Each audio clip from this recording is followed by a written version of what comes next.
La lectura que tens entre mans ara. Pues en aquest moment estic llegint un llibre de Stefan Zweig, que són Momentos estelares de la humanitat. Molt interessant. Bueno, estic començant ara, de fet. La música per acompanyar aquesta lectura. Jo com fons li posaria una música de Beethoven molt tranquil·leta i molt relaxant.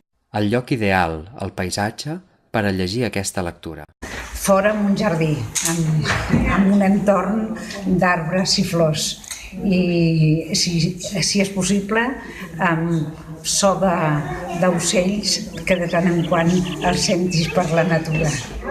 La beguda per acompanyar aquesta lectura. Una Coca-Cola, però també m'agradaria en un moment determinat una copeta de cava rosat. Un autor o autora que sempre llegiries. Per exemple, jo en aquest moment recomanaria, si no ha llegit cap llibre de Stefan Zweig com a autor, el que estigui interessat en la història del segle XIX i XX, a Stefan Zweig.